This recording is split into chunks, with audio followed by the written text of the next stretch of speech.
He adopted a quiet little girl, but behind her silence was a heartbreaking list of rules she'd been forced to live by. What he uncovered shattered him, and what they built together will move you to tears. From healing and hope to a powerful courtroom moment, this story proves that even the smallest voices can change the world. Where are you watching from? Let us know in the comments. And don't forget to subscribe so you never miss another unforgettable story like this one. I remember the way the light filtered through the windows that day, honeyed and soft, catching the edge of the marble floor like it was trying to warm the cold edges of the house.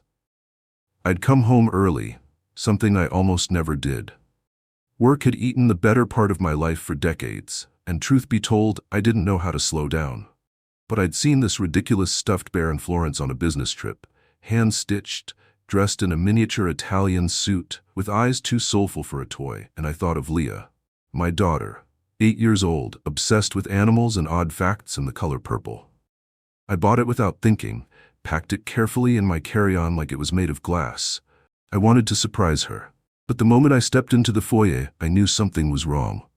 My shoes clicked against the floor, polished, perfect, empty, and then I heard it, a voice. Harsh. Unfamiliar in tone, but unmistakable in pitch. I told you not to call him. Do you hear me? The words cracked through the air like a whip. My breath caught. I froze mid-step, the teddy bear dangling limply from my hand. For a moment I thought I'd imagined it. Then I heard it again. Softer but worse. A scream. Hi. Fragile. Not playful. Not teasing. Real. Ripped from the kind of place a child should never have to reach into. I didn't think. The suitcase dropped behind me. I ran up the stairs 2-3 at a time, taking the curved staircase faster than my knees liked. I didn't call her name. I didn't want to waste the breath. I just followed the sound. Her door was cracked. That alone stopped me for a beat. I always told her to close it at night. It made her feel safer, like the world couldn't sneak in while she slept. If it was open now, something had undone her. I pushed it gently. She was curled near the edge of her bed, knees to her chest, her wild curls clinging to her damp forehead. Her favorite plush rabbit was clutched in both hands like it might defend her. She was shaking, and standing over her was Mrs. Hensley. I'd known that woman 20 years. She came with the house in a way, hired by my mother when I first struck gold and bought the place. Quiet, efficient, reliable. I'd never questioned her. I'd barely noticed her, until now. Her arms were crossed, her lips curled in disgust. You don't belong here, she sneered. You know that, don't you? Leah didn't respond. She whimpered, like prey. This isn't a place for children like you. Black kids don't live in houses like this, not unless they're cleaning it. My lungs stopped working. You think he really loves you? She spat. You're a project, Leah. A little charity case to make him look good. That's all. Soon enough, he'll get tired of pretending. She stepped closer. I stepped inside. She spun around, startled. Her face went pale. Mr. Carter, I didn't know you were supposed to be out. What are you doing? I asked. My voice didn't rise. It didn't need to. I had the kind of tone that slid under the skin and made people rethink their choices. She opened her mouth again. I was only trying to discipline her. She yelled at me. I didn't blink. That child is my daughter. The room went silent. She looked for a way out that didn't exist. I crossed to Leah, knelt beside her. Her eyes met mine, wide, red, terrified. When I wrapped my arms around her, she didn't say anything. She just clung to me like she thought I might vanish. I'm here. I whispered into her curls. I'm here now, baby. I didn't look at Mrs. Hensley. I didn't need to. Leave this house, now. But, I said now. I reached over to the intercom and pressed the button. Travis, upstairs. Leah's room. Escort Mrs. Hensley off the property. No conversation. The response came instantly. Understood, Mr. Carter. Mrs. Hensley sputtered something that didn't form words. She turned and left, her steps the only sound in the house. I waited until they vanished down the stairs, until the door opened and closed again. Then I just held my daughter. Her little fingers dug into my shirt like she thought it might be the last thing she ever touched. I didn't mean to make her mad, she whispered after a long silence. She said I didn't belong, that you'd send me back. The words cut deeper than anything Hensley said, because they didn't come from hate. They came from fear. I looked around her room. Everything I'd given her, the princess bed frame, The rainbow bookshelf, the watercolor art kit flown in from Paris, a small telescope by the window. A wall of books I'd curated myself, and none of it made her feel safe. All this time I thought I was building a world for her, but I wasn't. I was decorating a cage someone else had the key to. I held her tighter. "Leah," I said quietly, "I didn't adopt you to look good. I didn't bring you here to make a statement." I pulled back just enough to look her in the eye. "You are my daughter. No one gets to tell you different." She blinked. Once, twice, then curled into me again, smaller than I'd ever seen her, and whispered, "Okay." I sat on that floor until the sun dipped below the window, until her breathing slowed, until her grip relaxed. But I didn't move, because something in me had shattered. Not from what I'd heard, but from what I hadn't. All the times she wanted to speak and didn't. All the moments she'd felt like a guest instead of a daughter. The signs I hadn't seen. And I swore right there in the quiet of that broken moment that things would change. Not just for her, but for me too. Leah fell asleep in my arms that night, her tiny body finally still after hours of trembling. I didn't dare move her. I just sat there on the floor, back against the wall, legs stretched out awkwardly, holding her like I used to hold her when she was 5 and new to the house, when she still called me Mr. Carter, more often than Dad. Her breath was shallow, sometimes catching, like her dreams were still haunted by what she'd heard. What she'd believed. I stayed in her room until well past midnight, until the silence felt real and not just fragile. Eventually, I eased her onto the pillow, tucked her rabbit under her arm, and sat in the chair beside her bed. That damn teddy bear from Italy was still lying by the front door, right where I dropped it. I didn't go back for it. I didn't sleep either. At some point, just before dawn, I dozed off in the chair. My neck protested, my lower back stiff as a brick, but I didn't care. When I woke, the sky outside was that particular kind of blue that only lasts for 15 minutes. Early morning before the city wakes up, before the traffic hums and the emails start piling up. Peaceful, if you're lucky. Hollow, if you're not. Leah stirred under the blankets. Her eyes blinked open slowly. When she saw me sitting there, she didn't say anything right away. Just reached for my hand. "Morning, Daddy," she said, her voice barely above a whisper. "Good morning, sunshine," I replied, forcing a smile. I got up and made breakfast the old-fashioned way. Eggs, turkey bacon, pancakes that were probably a little too brown. I hadn't cooked like this in years, not since before the company had gone public and my days had turned into back-to-back meetings, strategy calls, and jet lag. Cooking used to be how I grounded myself. That morning, I needed to feel grounded more than ever. She wandered into the kitchen, still in her pajamas, eyes puffy but awake. She clutched the bear I'd brought home, finally retrieved from the floor. "You hungry?" I asked, sliding a plate in front of her. She nodded, rubbed one eye with the back of her hand, then sat down and poked at the eggs. She was quiet for a long time. Then she asked, "Is she gone?" "She's not coming back," I said, sitting across from her with my coffee. "Ever." She stared at her food a while longer, then whispered, "She said this house doesn't want people like me." I felt something in me twist, deep and sour. I set down my mug and moved to kneel beside her stool. I looked her in the eye gently. "Leah, listen to me. This home belongs to you as much as it belongs to me. Your voice, your curls, your laugh, your tears, everything that makes you you, it belongs here. You are not a guest in this house. You are family. You're my daughter. That's never going to change." Her lower lip trembled. She didn't say anything. She just slid off the stool and wrapped her arms around my neck. I held her, tight. Later that morning, after she went back upstairs to brush her teeth and try to pretend like everything was normal, I found myself pacing the floor of my study. I stared at the walls. Awards, framed magazine covers, glossy photos with politicians and philanthropists. And not one picture of Leah. Not one piece of her artwork. No crayon drawings. No certificates from school, not even her kindergarten diploma. How had I missed that? This house was designed to impress, but it had never been meant to hold love. Not real love. A knock on the study door pulled me out of my thoughts. It was Marcus, my longtime assistant, and the only man alive who could walk into my office unannounced and not get fired. "She's been with us for nearly 2 decades, he said, referring to Mrs. Hensley, still stunned. "You sure about this?" "She emotionally abused my daughter," I said. I don't care if she's worked here 20 years or 20 hours. She's done. He nodded slowly. You want me to handle the severance? Quietly, I said. And I want full access to staff records, every schedule, every complaint. Start with the last 6 months. You think this was a pattern? I exhaled hard. I think I've been blind. He scribbled notes, then paused at the door. We'll get it cleaned up. But I didn't want a cleanup. I wanted a reckoning. That evening, I did something I hadn't done in over a year. I picked Leah up from school myself. When she saw me standing by the gate, her face lit up like the sun had come out just for her. She ran into my arms with her backpack swinging wildly behind her. You came? She said. Of course I did. We stopped for ice cream on the way home. Chocolate swirl with rainbow sprinkles for her, plain vanilla for me. She talked about her art class, how Mrs. Chu let them paint with their fingers that day. She imitated one of her classmates' silly voices, and I laughed harder than I had in weeks. At one point, between bites, she looked up at me and asked, Do you have to go away again soon? I shook my head. Not for a while. She looked relieved.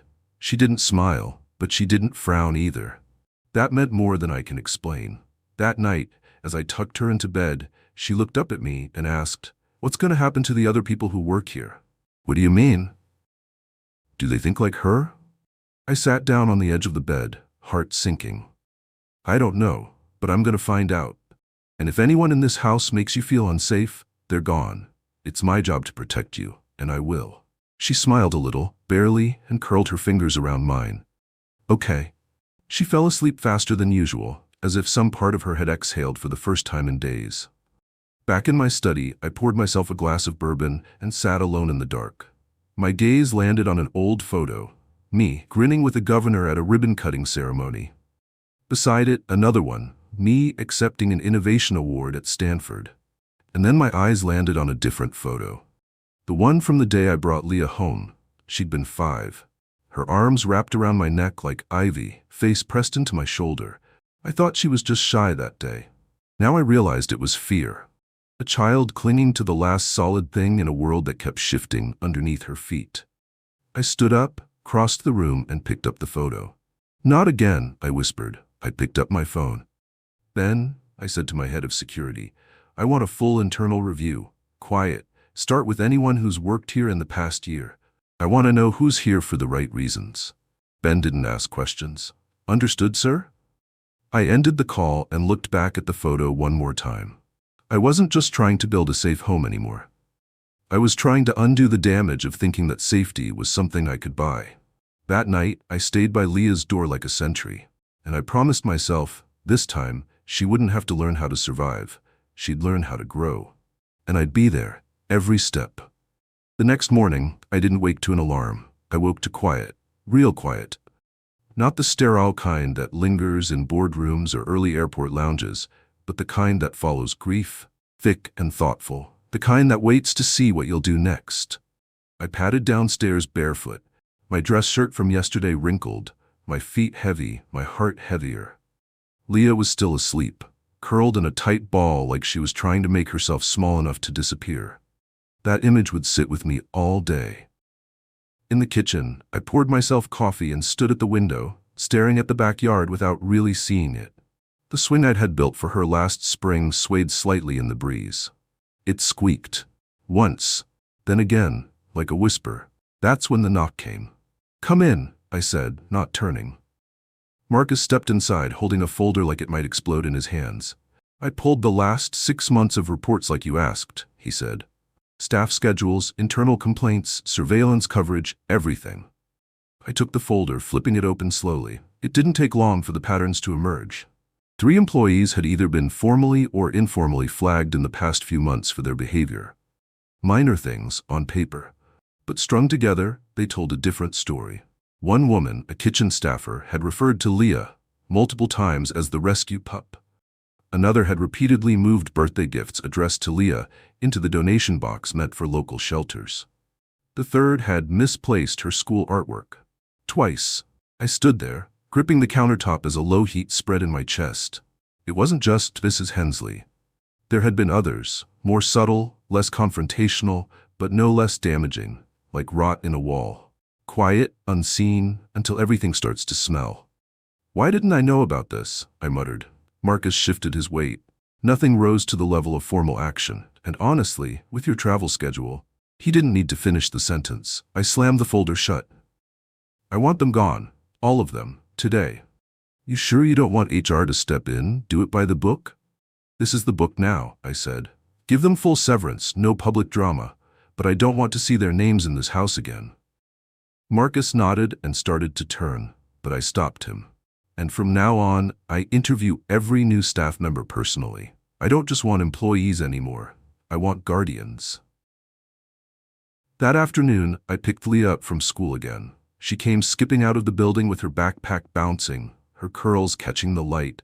She looked so much like the little girl I'd fallen in love with in that quiet adoption center in Philadelphia. But I noticed how her eyes scanned the pickup circle, unsure until they found me. Only then did she run. You came again, she said, a note of surprise in her voice that broke me just a little.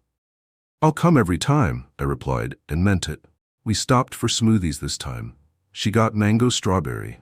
I got green because I'm predictable and think spinach is a personality trait.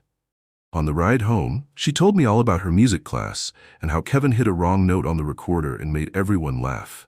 She imitated it with such accuracy I nearly drove off the road laughing. She paused mid-sentence to look out the window. Quiet now. Daddy, she said finally, do you think they'll come back? Who? The people who didn't like me here. I was quiet for a moment. No, I said firmly. They're gone. They won't be back. But how do you know if someone's like her? I glanced at her through the rearview mirror. Her face was serious, older than it should have been. I don't always know, I said honestly, but I'll find out. And I promise you, this house will be kind. She didn't reply, but she reached forward and touched my shoulder. That night, after dinner and one too many helpings of spaghetti, she asked if she could draw in my office while I worked. I set her up at the low table near the window, gave her a set of new markers still smelling of factory ink, and went back to emails I hadn't touched in 2 days. For a while, we sat in companionable silence. Her humming, me typing. The kind of silence that feels like safety, like healing. I looked over and saw her drawing a lion cub beside a tall man in a suit. That's you, she said, catching me watching. The one with the big hands. Why does the lion look scared? I asked gently. Because he's strong anyway, she said simply. I didn't know what to say to that. The next morning, Travis from security knocked on my office door. We ran a secondary check, he said. Looked at every day Mrs. Hensley was on duty. There's something you need to see. He handed me a drive. An hour later, I sat with Marcus and reviewed the footage. Every day Hensley worked. The hallway camera outside Leah's room cut out for 20 to 30 minutes, always around the time she got home from school. Intentional. Calculated. She'd known where the cameras were. She knew how to slip under the radar. It wasn't just verbal abuse. It was strategic isolation. A campaign of silence and fear, engineered by someone I trusted. I leaned back in my chair, eyes closed, fury curling around my ribs. She made sure no one saw, I whispered. She made sure Leah thought she couldn't tell me. Marcus looked sick. Do we report it? Not yet, I said. First I act. The next morning, I brought Leah tea in her favorite mug, the purple one with the chip in the handle she insisted gave it character. As she brushed her teeth, I made her bed, straightened the pillows. Something slipped to the floor, a folded sheet of paper. I picked it up, expecting a doodle. It wasn't. It was a list. Things I must not do. 1. Talk too loud. 2. Touch the walls.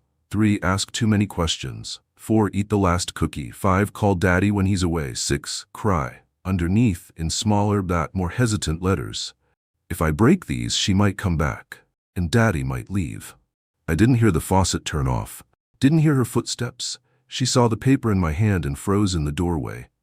You weren't supposed to find that, she said softly. Where did these rules come from, Leah? I asked. She made me say them every day, before school. I swallowed hard and knelt beside her. Sweetheart, I said, laying the paper down.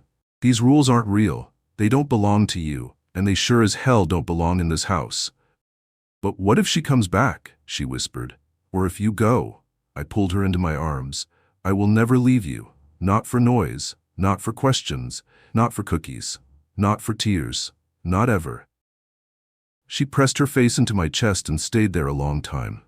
That night, I sat in the den with a lighter and that paper in my hand. I stepped outside to the patio and lit the corner, watched the flame eat away at every lie that woman had tried to bury in my daughter's heart.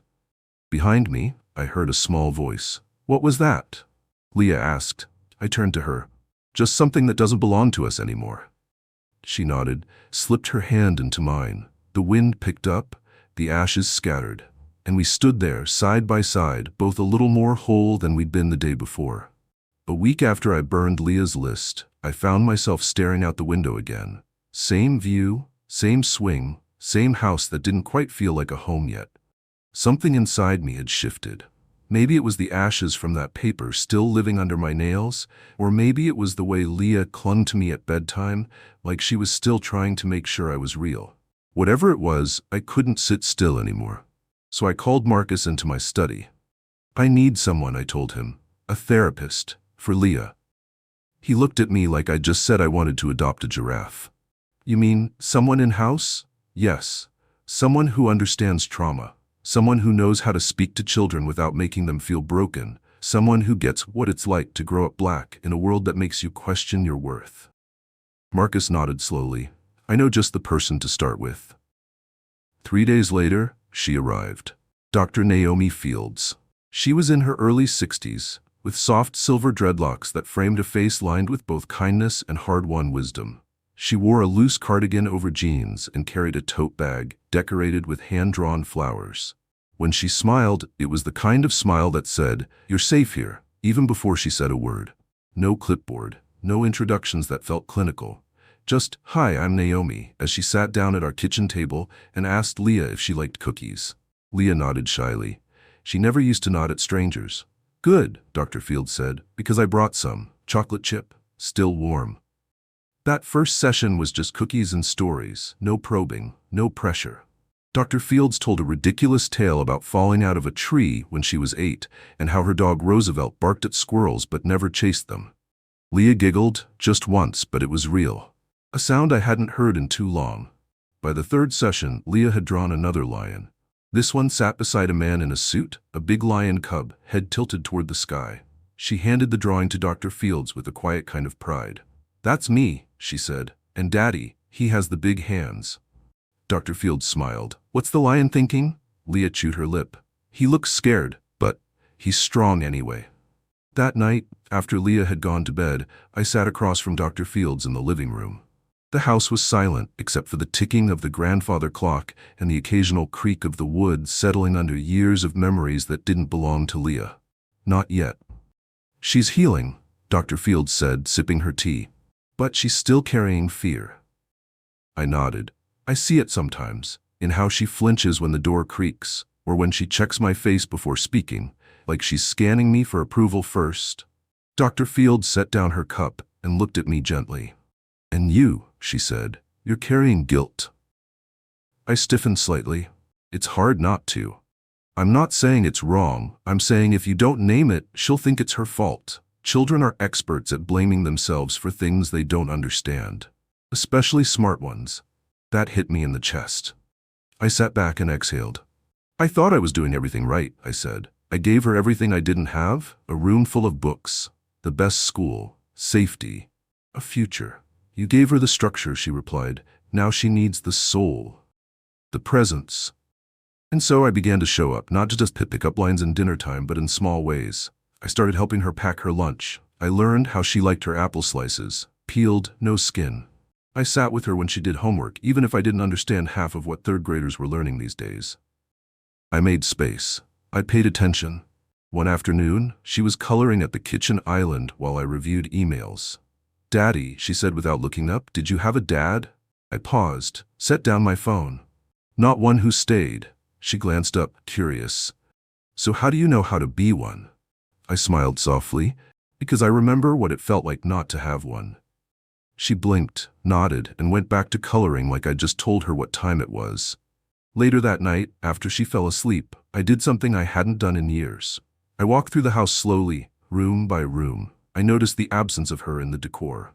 The spotless glass tables, the sterile white rugs, the award plaques. Nothing of Leah, nothing of us. It hit me like a truck. This house wasn't hers, not really. It was a museum of who I used to be, a a shrine to survival and ambition. But she couldn't grow inside of glass. The next morning, I called a decorator. "I don't want to change the structure," I said. "Just the soul." She hesitated. "I'm not sure I understand. I want this house to feel like a family lives here. I want art on the walls that doesn't come from a gallery. I want her drawings in frames, photos of the two of us, a reading nook in the corner, softer colors, warmer lighting, a chart to measure her height in the pantry." The decorator blinked, then smiled. "Mr. Carter, by the time we're done, it'll feel like she's been growing here for years." And it did. Within days, things began to change. One afternoon, Leah walked into the living room and stopped cold. "You hung my painting," she whispered. It was a messy watercolor of a tree with a pink sky. I'd framed it above the fireplace. "It's a masterpiece," I said. She beamed. That quiet, proud kind of smile children give you when they don't know how to say thank you without tears. By the end of the week, there were toys in the living room. Her name etched into the new growth chart. A cozy bean bag in the corner stacked with dog-eared books. "This house looks different," she said one night as we curled up with popcorn and a movie. "It's catching up to you," I said. "You've been changing it without even trying." She tilted her head. "Do houses have hearts?" "Only when the right people live in them." She smiled and leaned into my side. Outside, the stars blinked softly above the swing set. And for the first time in my adult life, I wasn't thinking about my next business move, or the stock price, or tomorrow's headlines. I was thinking about bedtime stories. About lion cubs who grow into kings. About daughters who make broken men believe in home again. I kissed the top of her head and whispered, "You've changed everything." She didn't answer. She just held my hand, and for once, that was more than enough. It was a rainy Wednesday when I found the last piece of the story I didn't know I'd been avoiding. A quiet afternoon, nothing unusual. I had come upstairs early with a mug of warm chamomile and one of Leah's favorite bedtime books, The Girl Who Found the Sky. She was in the bathroom brushing her teeth, humming the same made-up tune she always did when she was in a good mood, something halfway between a lullaby and a battle song.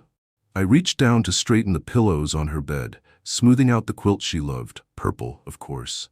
And as I did, something slipped from beneath it. At first I assumed it was another drawing, maybe a half-colored page of some fantasy creature she hadn't finished, but when I bent down and picked up the crumpled paper, I felt the weight of it before I even unfolded it. It was a list, written in her uneven, wide-eyed scrawl, purple marker, favorite, familiar. Things I must not do. 1. Talk too loud. 2. Touch the walls. 3. Ask too many questions. 4. Eat the last cookie. 5. Call daddy when he's away. 6. Cry. And then beneath it, smaller, more hesitant, barely legible. If I break these, she might come back, and daddy might leave. I sat on the edge of her bed, knees gone weak, the list trembling in my hand. This wasn't just fear. This was internalized terror, codified, rehearsed. A theology of silence carved into the mind of an 8-year-old. I didn't even hear her come back into the room.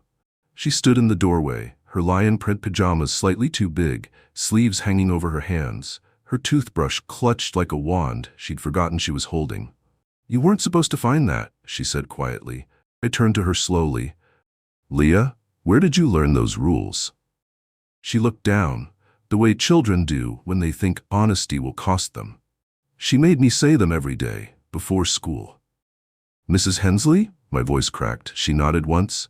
"She said if I didn't, I might ruin your work, or get sent away, or make you mad." I stood up and crossed the room, knelt in front of her, laid the list gently on the nightstand. "Sweetheart," I said, my voice low but steady, "those rules aren't real. They don't belong to you. They never did." Her eyes welled up, but she blinked the tears away like she'd trained herself not to let them fall. "But I don't want her to come back," she whispered, "and I don't want you to leave." I wrapped my arms around her, pressing my forehead against hers. "I will never, ever leave you," I said. "Not for noise, not for mess, not for cookies, not for questions, not even for tears, especially not for tears." She took a shaky breath. "That's not what she said." "She was wrong," I whispered. So wrong." That night, after she'd curled into sleep beside her stuffed rabbit, I sat in the dark of my study with that list in front of me. I stared at it like it was evidence in a trial I never realized I was part of. The lies she'd been fed, the behavior she'd been trained into. The fact that she never told me, not because she didn't trust me, but because she didn't want to burden me. That was the worst part. I thought of all the times I came home late, distracted, exhausted. The times she looked at me with a question on her lips and then swallowed it. The times I didn't notice. And then I realized something I hadn't let myself think before. Leah didn't just need to feel safe. She needed to feel safe with me. The next morning I called Marcus into the office. "I need someone else," I said. "Not a lawyer, not another therapist. I need a child protection consultant, someone who understands the long-term effects of emotional abuse, especially in domestic care settings. Someone who can look at this whole situation and tell me what I missed, what I should have seen, what I still don't know." Marcus didn't blink. "Already looking." "And Marcus," I added, "start pulling the footage, all of it, from every camera, every hallway, any gaps in the system over the last 6 months, especially around Leah's room." "That's a lot of data," he said. "Start with the days Hensley was on duty," I replied. "Anytime a camera feed cuts out or glitches, I want to know." 3 days later, he came back with a flash drive and a look on his face I'd only seen once, when he told me my first startup partner had stolen half our intellectual property. We found something. In the surveillance logs, there were clear patterns. On at least 8 separate occasions, the hallway camera outside Leah's room cut out. Always around the same time, shortly after school, when she was alone. The blackouts lasted 20 to 30 minutes. Enough time to say the wrong words and carve them into a child's brain. She knew where the blind spots were, Marcus said. She planned it, controlled it. I didn't speak. My hands were fists on the desk. This wasn't negligence. This was warfare. She didn't just try to scare my daughter. She tried to erase her confidence, piece by piece, in the place that was supposed to protect her. That night, I didn't cry. I didn't drink. I sat at Leah's bedside again, her breathing slow and even, the new drawing of her lion cub resting on the table beside her. And I made a vow, not just as her father, but as a man who'd failed to notice when silence became strategy. The next morning, I called Dr. Fields. I told her everything, about the list, the footage, the rules, the weight of what hadn't been said. "I want Leah to keep seeing you," I said, "but I also want you to help me figure out how to talk to her about this. I don't want her to feel like she was weak or broken." "She wasn't," Dr. Fields said. "She did what children do. She survived with what she had. But what we can do now is teach her that survival isn't the same as peace." That evening, I asked Leah gently, "Did Mrs. Hensley ever tell you not to tell me things?" She hesitated, fiddling with the edge of her puzzle. "She said if I told, it might ruin your work, that you'd have to fire people, that it would be my fault." I exhaled, carefully, slowly. "Leah," I said, "nothing you could ever tell me would ruin anything. And if someone needs to lose a job so you can feel safe, I'll fire them twice." She looked up, then said slowly, "Even if I break a rule, there are no rules about hiding pain, right? There never should have been." That night, I didn't just kiss her goodnight. I stayed again. She didn't ask me to, but I stayed. And in the morning, when she opened her eyes and saw me there, something eased in her face. Not completely. Not yet, but a little. Like the soil shifting to make space for a new root. That day, I started drafting a memo to my foundation's board. We weren't just changing one household anymore. We were about to change the system. The idea for the video came to me in the kitchen. Leah was coloring at the table, humming that little tune again, the same one she hummed when she was settled, calm, not entirely happy, but something close. Her crayon strokes were confident, purposeful. I stood at the counter pretending to read emails, but I wasn't seeing a single word. My mind was still stuck on the podcast. It had dropped 2 days earlier, one of those cheap productions built around outrage and internet clout. The title alone made my stomach turn. The truth behind James Carter's adoption. Over a blurry image of me and Leah walking hand in hand, the host's voice oozed cynicism. "You know what's sad?" she said. "When billionaires adopt kids for PR points, a little girl placed in a mansion she doesn't belong in. Raised by a man who's never explained why he really took her in." It hadn't gone viral yet, just a few fringe reposts. But I knew how fast fire could spread in a dry forest, and this world was nothing if not parched. I closed the laptop that morning and stared out the window. The The same swing, the same trees, the same life I'd built with my daughter, called into question by someone who'd never once looked her in the eye.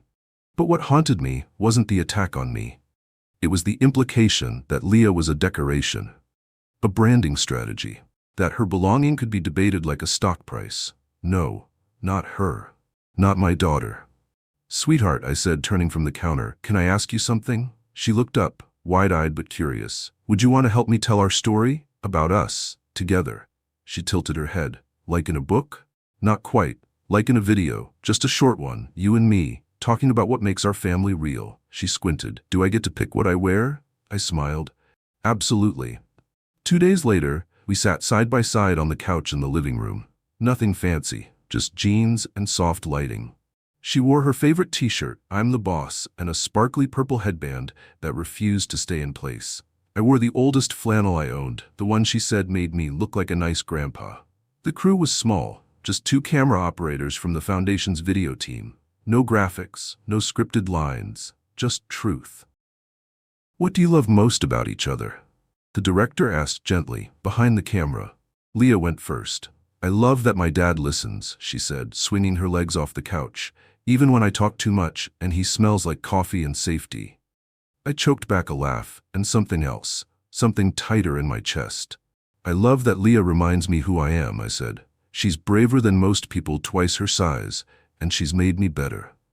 We didn't say more. We didn't have to. The video was posted quietly on the Langston Foundation's page the next evening.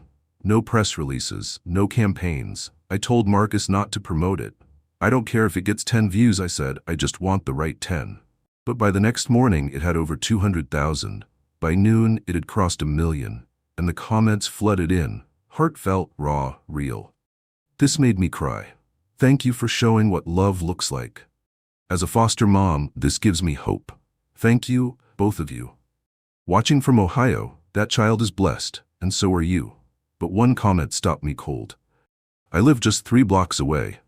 Didn't know your story. Now I do. If Leah ever wants to play with my daughter, we'd be honored." I showed it to her that afternoon. She smiled, shy and bright. 2 days later, she and her new friend Camila sat on our driveway, drawing chalk hearts and rainbows. Stick figures holding hands. Sunlight catching in her curls. Her laughter bouncing off the pavement like music. Later that evening, Dr. Fields stopped by. "She's glowing," she said, watching Leah sprint back inside for juice. "And you?" she asked, glancing at me.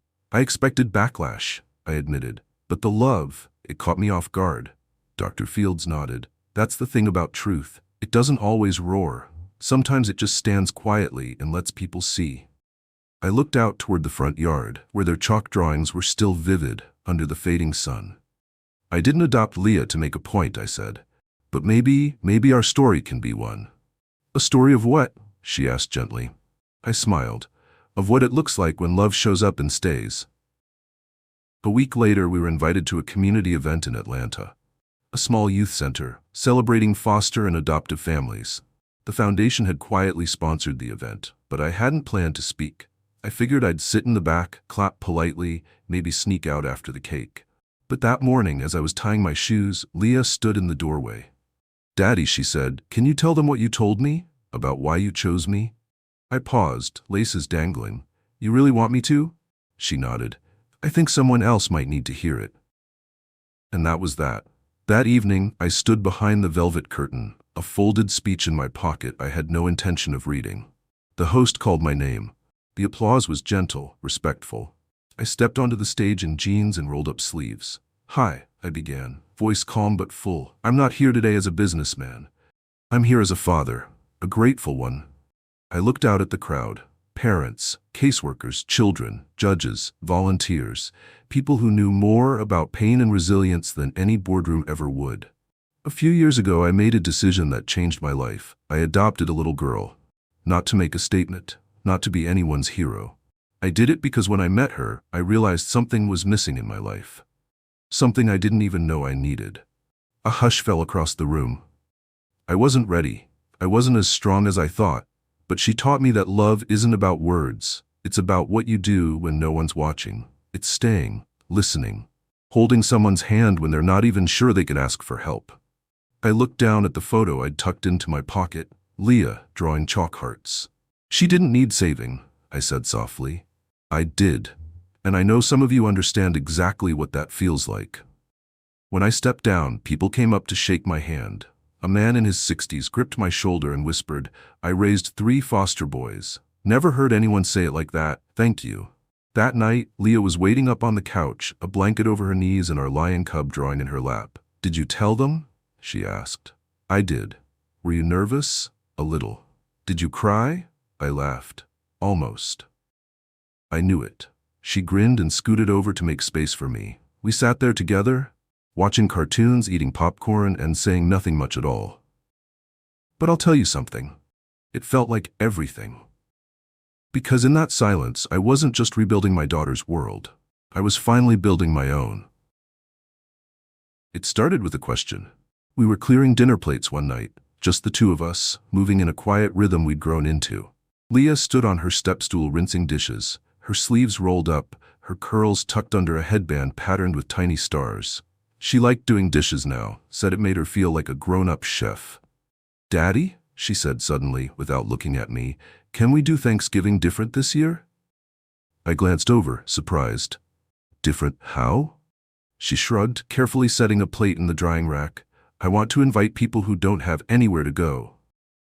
I set down my towel, like kids who are still waiting, or families who just started like us. It wasn't something I expected from an 8-year-old. But then again, Leah wasn't just any 8-year-old. She'd carried more weight than most adults I knew. And even now, with her smile returning and her spirit uncoiling like a spring, she still remembered what it felt like to be on the outside looking in. I want them to feel what I felt last year, she said. That feeling like, maybe everything's gonna be okay. I walked over and crouched beside her. Then we'll make it happen. She looked at me, her eyes wide and certain. Really? Really? Word spread quickly. I made a few calls, no press, no sponsorships. Just outreach through our local foster care groups, shelters, and child advocacy circles. No logos, no cameras. Just long tables, warm food, and open arms. Thanksgiving morning arrived draped in crisp sunlight and the soft sound of autumn leaves dragging along the stone walk. Volunteers came early, setting up heaters beneath white tents strung with lights. The scent of roasted turkey and brown sugar yams spilled from the kitchen like a memory. Leah stood by the front door, clipboard in hand, handing out stickers that read, "Your family today." She greeted every guest with the kind of kindness most adults had forgotten how to give. No awkwardness, no hesitation, just warmth. By mid-afternoon, the backyard was alive with laughter. Kids raced between the oak trees, dodging tablecloths and sliding across the damp grass. Adults sat in quiet clusters, some smiling, some holding back tears, plates in their laps, hands around warm cider cups. I floated through the crowd, offering seconds, shaking hands, refilling mashed potatoes. But I never let Leah out of my line of sight. Not because I was worried, no, because I didn't want to miss any of it. The way she moved from group to group like she was born to host. The way people responded to her. A child, yes, but a light in a year that had felt so dark for so many. At one point, a woman in a red scarf approached me. She looked to be in her 70s, her eyes kind but tired. "You don't know me," she said gently, "but my grandson is in foster care. I've been fighting to get custody, but the system, well, it's slow." I nodded. I knew that story too well. "I almost didn't come," she continued. "Didn't want to sit with strangers, but then I saw your girl out there, welcoming people like they were already home." She reminded me of him. Same eyes, same weight they carry. She paused. "I just wanted to say thank you for reminding me that there are still good people trying." I didn't know what to say, so I just placed a hand over my heart and nodded. As the sky darkened and fairy lights blinked on overhead, Leah stepped onto the makeshift stage we'd set up near the back fence. It was nothing more than a few wooden risers and a microphone. She clutched her lion plush in one arm, the mic in the other. "Hi," she said, her voice clear but shaking a little. "I'm Leah." The crowd quieted. I used to think Thanksgiving was just about food and pie, and saying thank you even when you weren't sure what for. A few people chuckled. But this year it feels different. It feels like this is what it's supposed to be, a big family, even if we don't all live together, even if we don't know each other yet. She looked down at her lion, then back up at the crowd. If you're here, it means someone sees you and wants you here, and I'm really, really glad you came." Applause rippled through the crowd, not loud, but sincere. A wave of gratitude too big for words. I was waiting for her at the bottom step. She rushed into my arms, and I lifted her easily, just as I had the day I first brought her home. Her head nestled into my shoulder. "You just changed somebody's day," I whispered. "I hope so," she murmured. Later that night, after the last plate was washed and the final guest hugged goodbye, we stood beneath the oak tree she and I had planted months ago. The sky was clear. The stars leaned in close. Leah was wrapped in a blanket, her breath fogging in the cold. "Can we do this every year?" she asked. "As long as you want," I said. She looked up at the tree. "I want to remember," she said. "Not just what happened to me, but what came after." "You will," I said softly, "because you're not just surviving anymore, Leah, you're leading." She leaned into me. Her small hand found mine beneath the blanket. "You think the tree will be really big next year?" she asked. "Bigger than both of us," I said. "Maybe even big enough to hold a swing for someone new." She smiled, and I could tell her mind was already dreaming beyond this moment. And maybe that's what healing really is, not the erasure of pain, but the permission to dream again, to look forward instead of only back. Inside the kitchen, propped up on the counter next to the cocoa mugs and leftover stuffing, sat a framed copy of her book, Leah's Voice.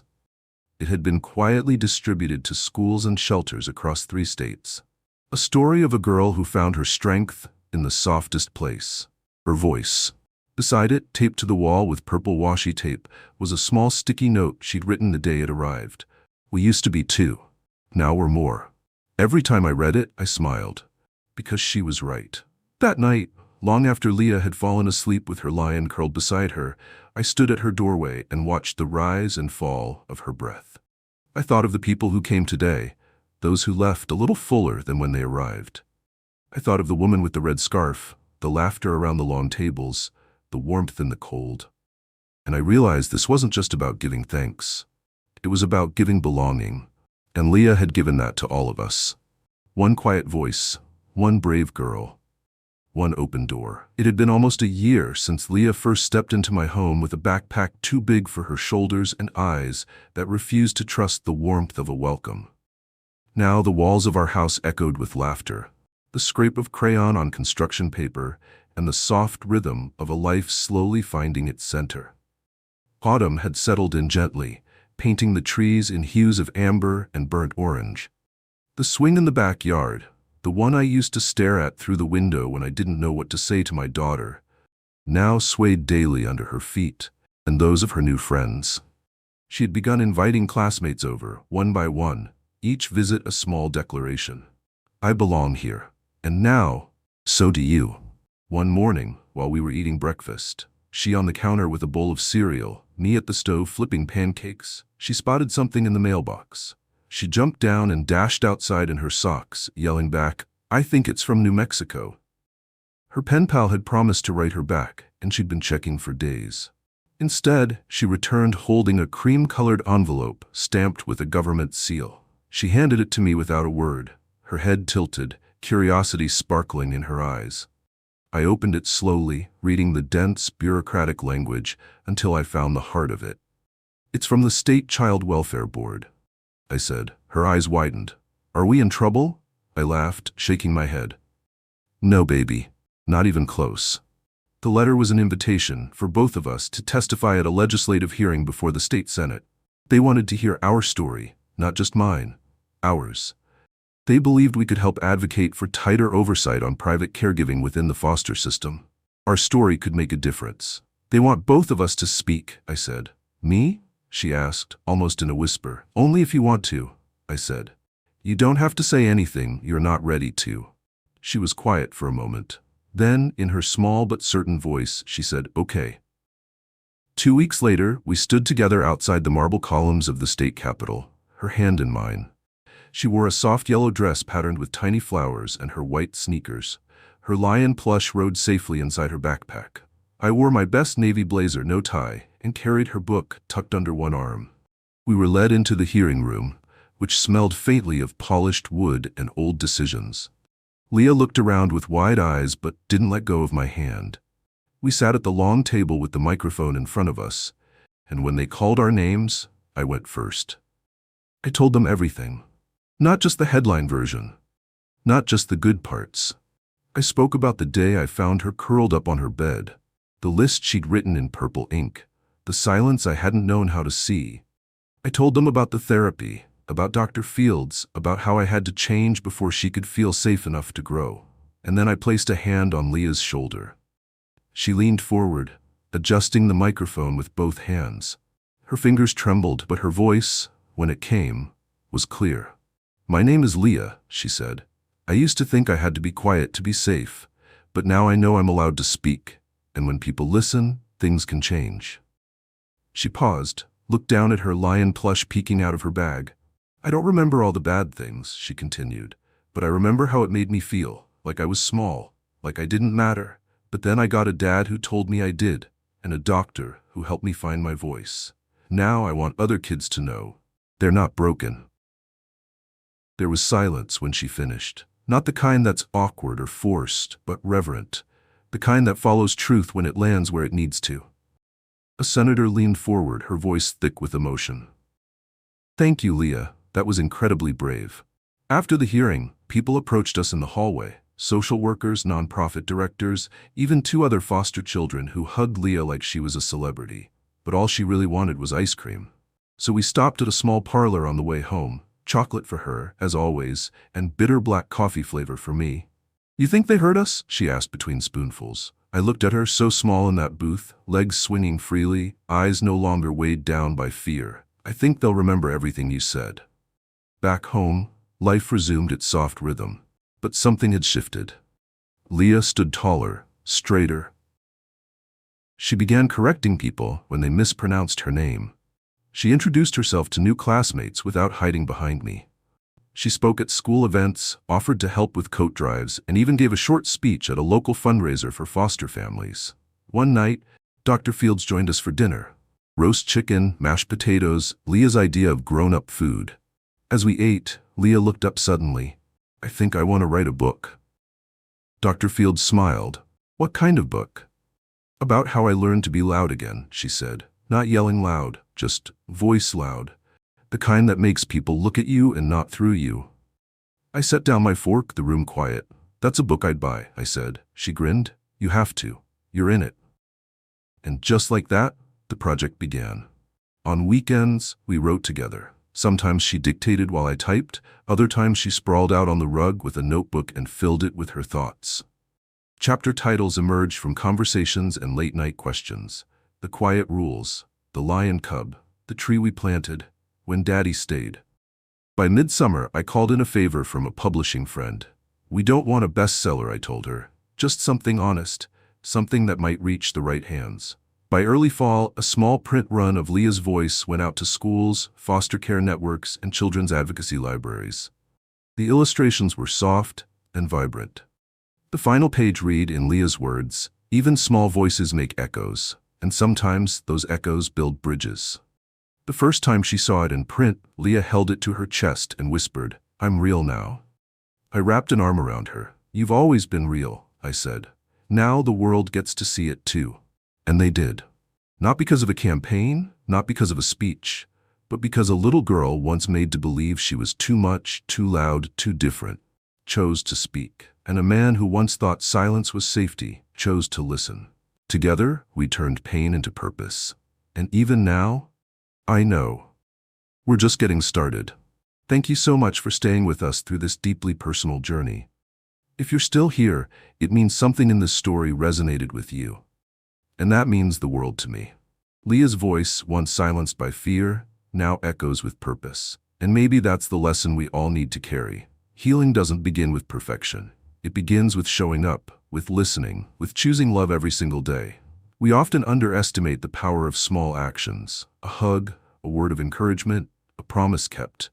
But those little moments build bridges between broken hearts. This story is not just about adoption or second chances. It's about becoming the safe place someone else can grow in. And in doing so, we grow too.